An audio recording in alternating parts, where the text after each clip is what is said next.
ओम।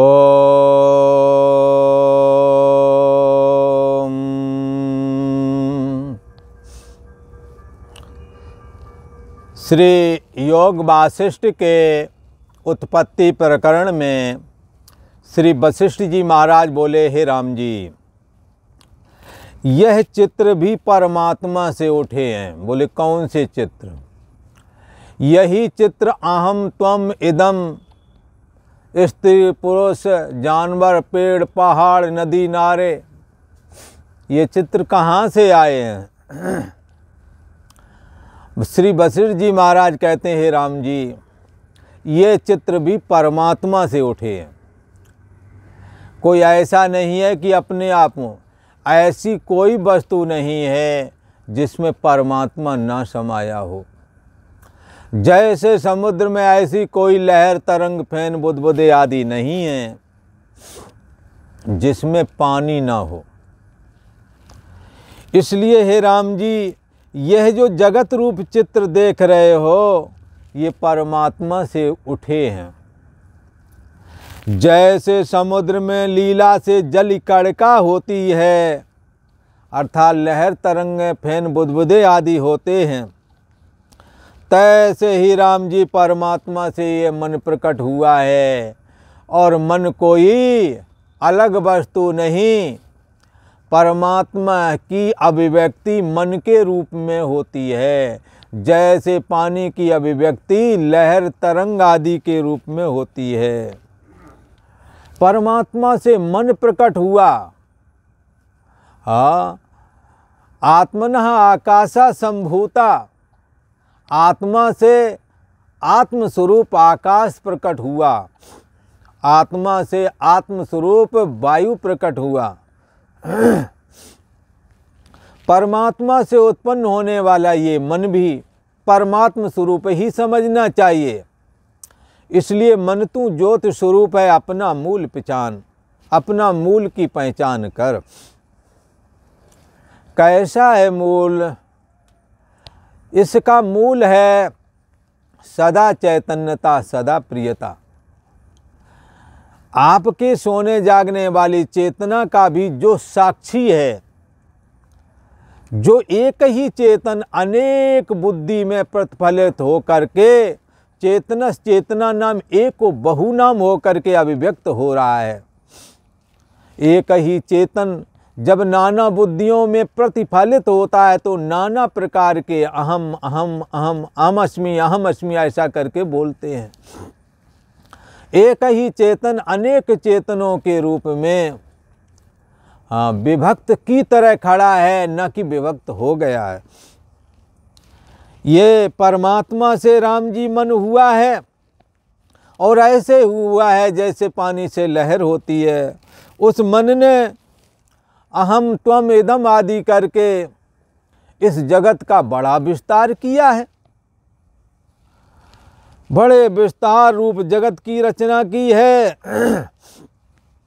जो छोटे को बड़ा कर लेता है और बड़े को छोटा करता है, जो अपना आप रूप है और अन्य की नाई दिखता है। कैसा है? कह रहे हैं, ये मन की सामर्थ्य बता रहे हैं।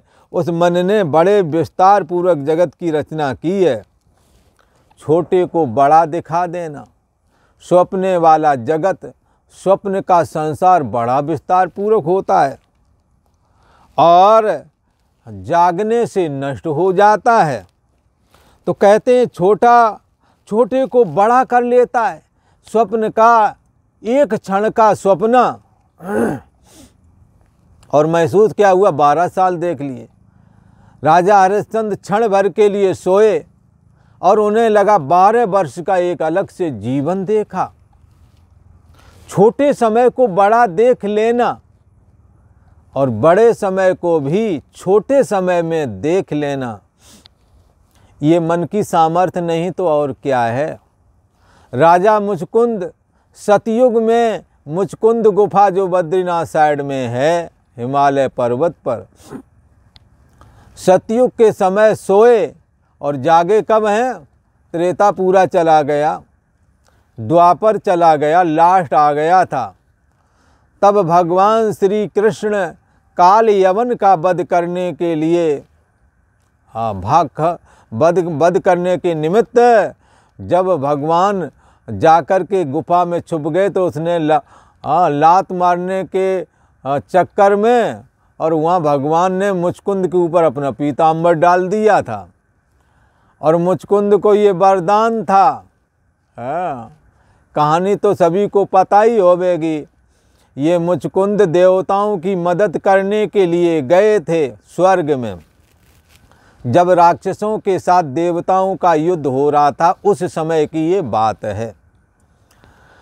युद्ध जीत लिया गया, देवताओं की विजय हुई। मुचकुंद से कहा कि तुम जो है अब अपने मृत्युलोक में जाओ, तुमने हमारी मदद की है, तुम्हारा बहुत बहुत धन्यवाद, आशीर्वाद, और तुम्हारे मन में कुछ इच्छा हो तो हमसे मांग लो।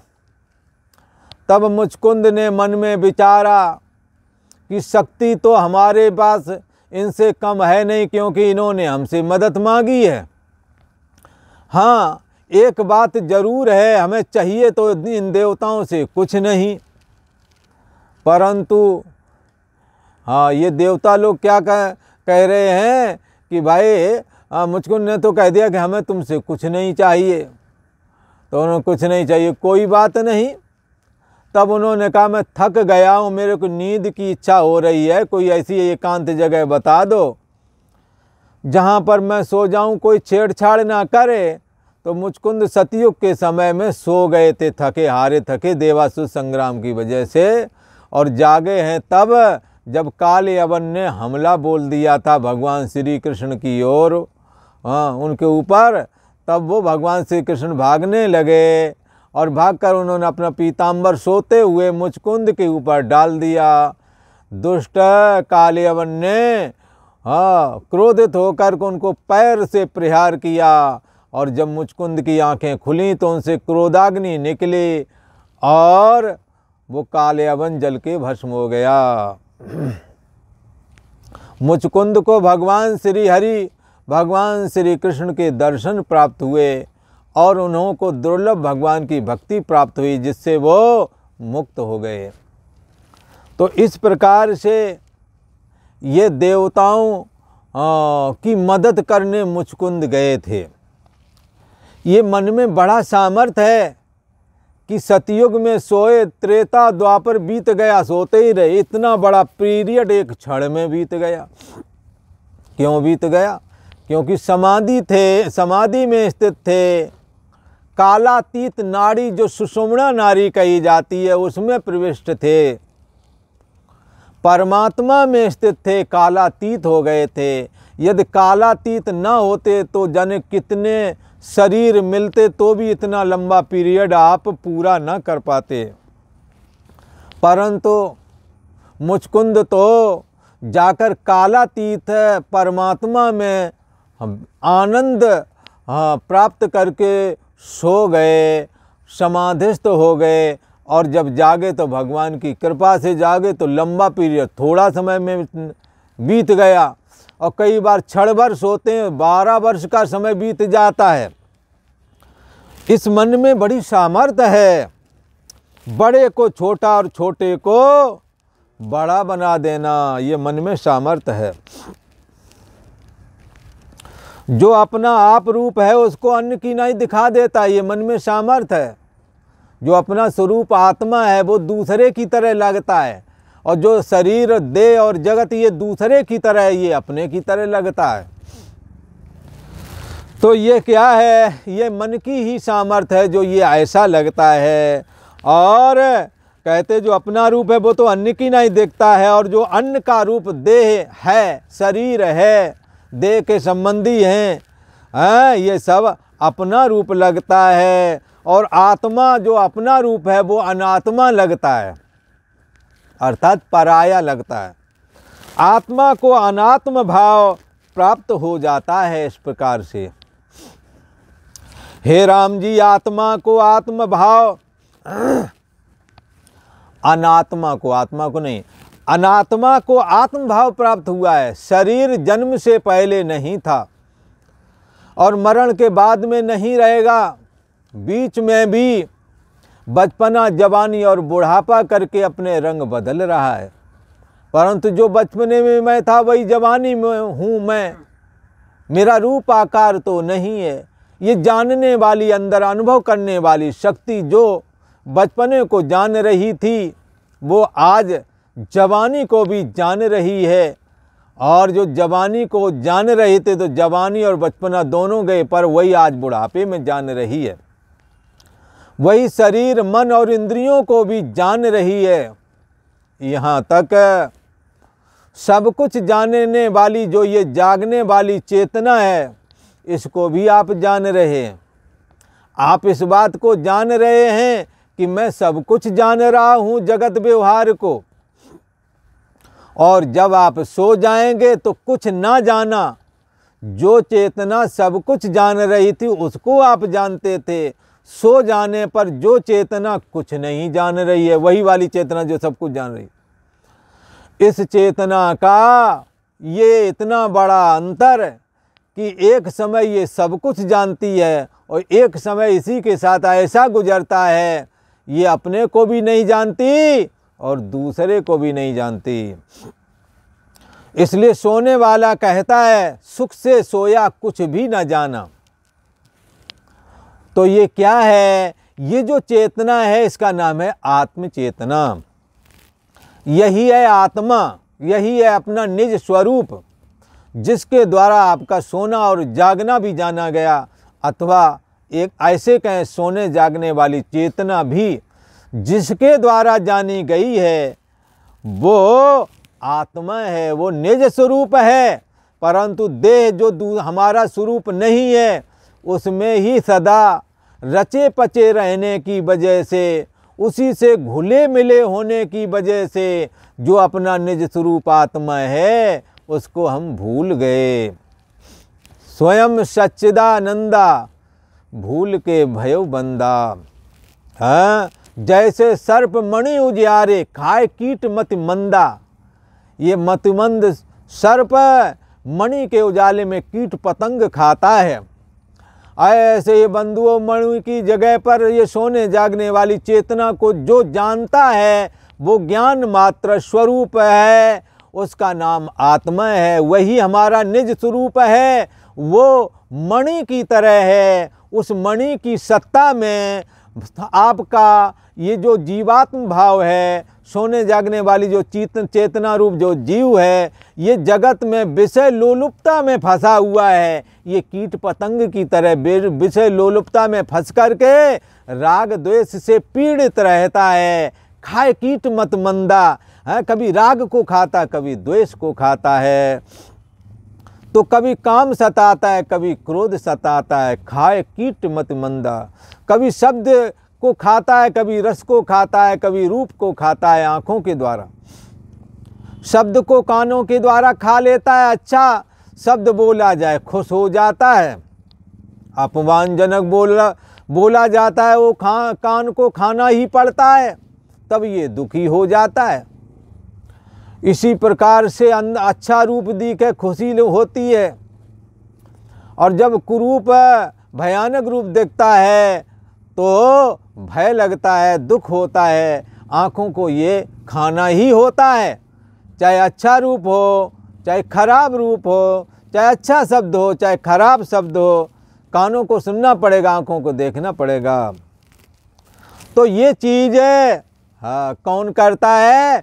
सोने जागने वाली चेतना। ये कीट पतंग की ना इनको ग्रहण करती है, इनसे सुखी दुखी हो रही है। किसकी सत्ता से ऐसा कर रही है? को देवा, कौन सा देव है? ये चैतन्य आत्म सत्ता की सत्ता के द्वारा, ब्रह्म चेतना की सत्ता के द्वारा, आत्म सत्ता के द्वारा ये जा कर के मन को सत्ता मिलती है। मन इंद्रियों के माध्यम से देह और जगत रूप होकर के विषय लोलुपता में फंसा रहता है। शब्द स्पर्श रूप रसगंध का भोग करता रहता है। अनुकूल और प्रतिकूल परिस्थिति में सुखी और दुखी होता रहता है। इसी को कहा गया है खाए कीट मति मंदा। स्वयं सच्चिदानंदा भूल के भयउ बंदा। भूल करके बंदा बन गए, शरीर में मैं बुद्धि कर ली, जबकि आपकी मैं बुद्धि आत्मा में होनी चाहिए।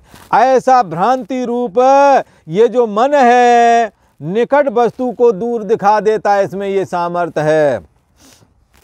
जैसे आपके ही बालक जब संपत्ति में बंटवारा करके बाप महतारी से पैसे और ज़मीन दुकान ले लिया, फिर उसी मकान में रहते हैं, अपना खाते पीते हैं, अपने बच्चों को खिलाते हैं, पर बुढ़ा बुढ़िया को पूछते नहीं हैं।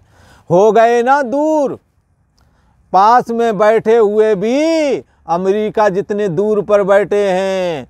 हमें एक बार अपने बगल की एक कहानी याद आती है। वो कहती है बहू कि इस बुढ़िया और बुढ़ा को मैं नहीं दूंगी, चाहे दुनिया में किसी को दे दूं, खाना पीना आज अकेला ही अच्छा अच्छा बना के सामने बैठ के खाते हैं, वो टक टक देखते रहते हैं, कोई परवाह नहीं। तो दूर से दूर कर दिया मन ने। और दूर से दूर वाला भी प्रेम होने की वजह से प्रतिदिन बात करते हो, और मैं अब ये चीज़ अमुक चीज़ खा रहा हूँ, हाँ आप भी अनुभव करो। अब बड़ा एहसास दिलाते हैं, प्रेम मोहब्बत की बातें, ऐसा लगे मानो अब ये जुड़ ही गए। हाँ, तो दूर वाला आदमी भी नज़दीक आ गया।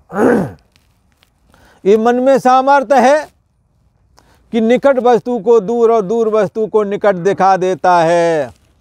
जैसे सपने में निकट वस्तु दूर भासती है और दूर वस्तु निकट भासने लगती है। हे राम जी, मन एक निमेष में संसार उत्पन्न करता है और दूसरे निमेष में लीन कर लेता है। एक क्षण में आप सोने को गए कि सपना दिखा, जाग गए तो वो स्वप्न वाली दुनिया खत्म हो जाती है। ऐसे ही बंधु, जागत की दुनिया जो तुमने बनाई, एक क्षण में किसी ने कुछ सुना दिया, बेईमानी कर ली, अन्याय कर दिया, और आपने उसको भुला दिया, छोड़ दिया, आज से कभी इसके पास न जाऊंगा। निमेष में आपका बना बनाया जगत खत्म हो जाता है। और एक आंखें मिल गई, नज़रें मिल गई, नज़ारे बदल गए। हाँ, और फिर वो कहते हैं हम जो है ना, हमारी दो आंखें चार हो गई हैं। भला एक क्षण में दुनिया बना लेते हो, और एक क्षण में दिल टूट जाए तो दुनिया बिगड़ जाती है। इसलिए मन में ये सामर्थ्य है। हे राम जी, मन निमेष में संसार को उत्पन्न करता है, निमेष में लीन कर देता है। और संसार क्या है? मैं और मोर तोरते माया, यही तो संसार है। इसको मन बनाता है और मन ही बिगाड़ देता है। इसलिए मन में अपार सामर्थ्य है राम जी। ये विपर दिखा देता है, आत्मा को अनात्मा दिखा देता है, हाँ, और अनात्मा को आत्मा दिखा देता है। ये मन चंचल है, इसको हमें अभ्यास और वैराग्य के द्वारा ग्रहण करना चाहिए। और आगे की चर्चा आप आगे वाले एपिसोड में सुनेंगे। आज इतना ही।